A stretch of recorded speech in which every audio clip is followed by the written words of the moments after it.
Hello, folks. Adrian here. I just was really bored because I did all my errands, and now that I'm back on medication, I feel like, you know what? Why don't I do a video? And so, this is gonna be like my C2E2 haul that was way back in December, and now it's March. Yeah, I've been really busy and some other stuff, so it's a kind of combination of C2E2 and other stuff. I'm just gonna call it the C2E2 haul because I'm lazy. So, I got Uncanny X-Men 350. I did not pay $15 for that, by the way. It just had that price tag. I should really remove that, but I did not.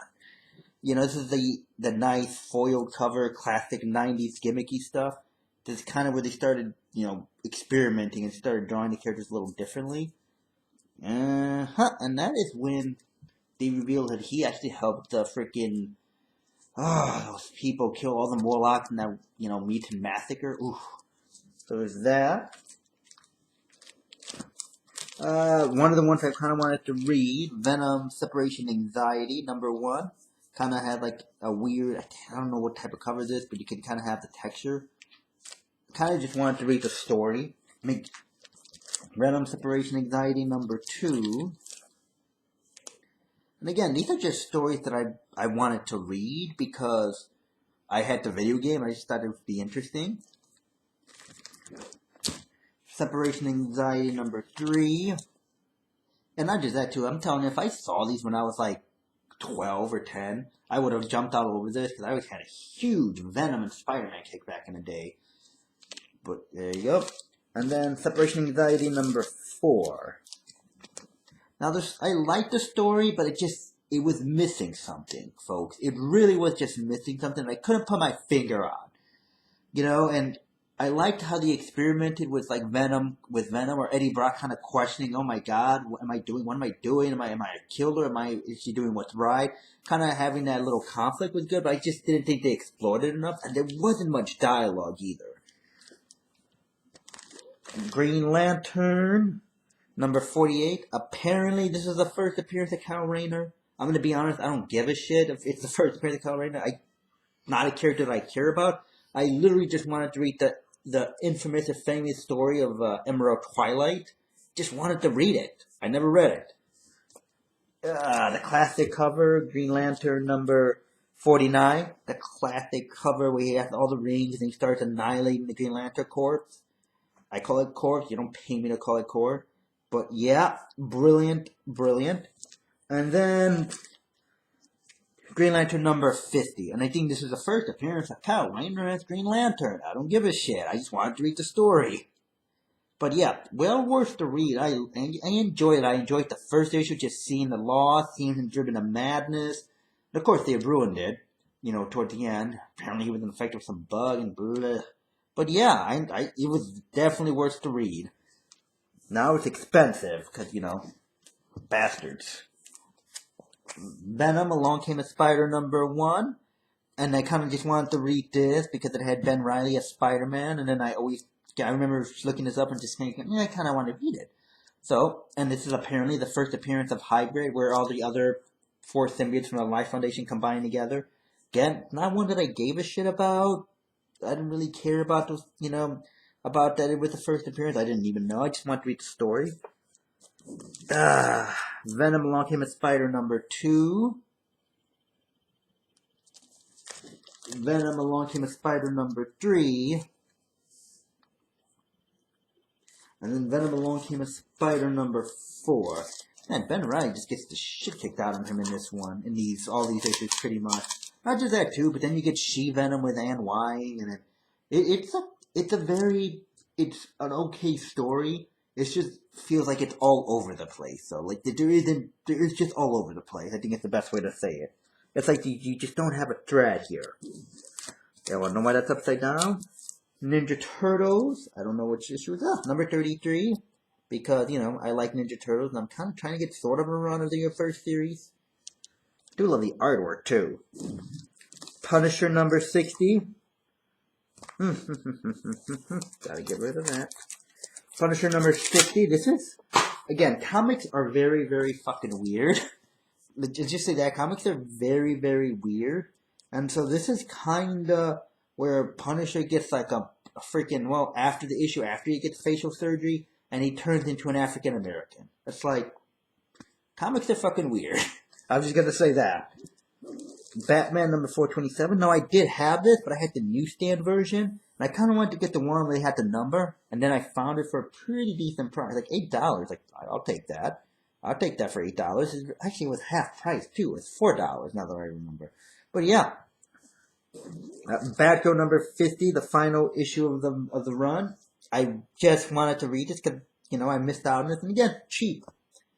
Of course, because these always end up in a dollar bin after you wait a while, and I'm not someone who needs to read things now. But yeah, just want to see how an okay story. I mean, not anything to write home about, just very okay. Then, The Amazing Spider-Man number 6, Blood Brothers. Again, just mainly because it had Ben Reilly on it, and also, it was like a deal, like 5 for like something, I can't remember, but it was like a price, you had to buy a certain amount. I was like, alright, I'll buy this one. But nothing very notable story. Like, there's still confusion. Who's the clone? Who's not the clone? He's assuming the mantle of Spider-Man. He's trying to protect Peter Parker. So, And this is kind of a nice template for the costume that I created. Punisher, Final Days, Requiem. This is pretty much like when Punisher, gets his shit kicked out of him and gets his face messed up. And this is where he hits the facial surgery and he apparently becomes an African American. And the thing about it, I don't know if his entire body is black or if it's just his face. Like, I don't know. Again, comic books are fucking weird. What If? Fantastic Five by Dr. Doom and Annihilus. Like, I love the What If. This is a good one, too. It's fantastic. Again, I highly recommend reading because Dr. Doom kind of helps he helped the Spider-Man. It's that Fantastic Five in this. And this is actually kind of a sequel to one of the first issue. If ever, What If? What If Phoenix Had Not Died? Another good one. And then this is rare. Then What If Phoenix Rose Again? So these kind of go together too, folks. So this is like part 1 and part 2, and it's really interesting, really good thing. You still have the Days of Future Past still happens, but it's still it's a really solid issue. Like, Magneto still gets crippled. Then, they find out that it's the Phoenix, not really Jean. She actually kills Jean. And then the Phoenix goes to the universe because they were like, maybe you can hold it together for a bit, but you're gonna mess up. What If the Fantastic Four battled Dr. Doom before superpowers? Another interesting tidbit. It's a solid issue, but man, they actually rescue the mom. But even when they do rescue the mom, Dr. Doom still turns into a villain. It's just like, oof. Talk about petty, man. What If Wolverine was the Lord of the Vampires? Again, another fun read. It was enjoyable. Wolverine becomes a vampire. He kills Dracula, becomes the Lord of the Vampire. Everyone else starts becoming vampires. Doctor Strange dies. Doctor Strange his spirit recruits Punisher to kill everybody. And, Punisher doesn't give a crap. Kitty Pryde dies. And there's a lot of stuff that happens in this issue. Then at the end, Wolverine recants and kills all the vampires with a freaking spell. And it's, again, that's why I like What If. Like, I don't have a ton of time, but I can read them. And, it's a one-shot. What if Professor Xavier become the Juggernaut? Again, he just becomes corrupted. And it's, fun story. What if the Fantastic Four had the same powers? Again, just completely 4 different stories.